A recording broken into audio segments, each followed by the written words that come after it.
Сайн байцгаана уу хүүхдүүдээ. Нодын үлгэрээс бүгдээрээ Үүрийн цолмон үжийн гилан 2-ыг ярина. Үүрийн цолмон үжийн гилан 2. Эрт үед цаат хурамсдын алтан хааны хөвгүүд болох ах дүү 2 од амьдардаг байжээ.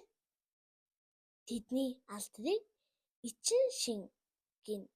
Тэд бие биендээ маш их хайртайж, үргэлж маргалдаж муудалцдаг байлаа. Нэгэн орой тэд сулсан зангаараа муудалцаж гарав.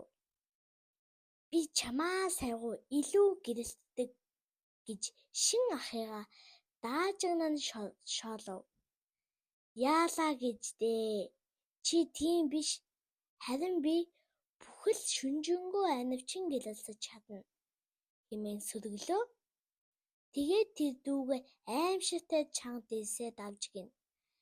Ах дүүс ихэд уурлан ахиж хизээж нэгнийхэн эцэлж харахгүй гэсэн айхавтай хатуу ам тангараг тавьж гин. Хаан эцэг нь хүүгүүддээ өөр зуураа найрамдахыг хүссэн ч тэд огт сонссонгүй.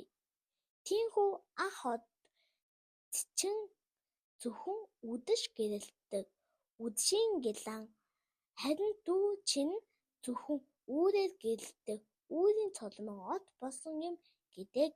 Тэд хизээж нэг зэрэг тэнгэрт үзэгддэггүй. Үдшийн гилан гэрэлтэж байхад Үүрийн цолмон харагдахгүй. Үүрийн цолмон гэрэлтэж байхад үдшийн гилан огт харагдахгүй билээ.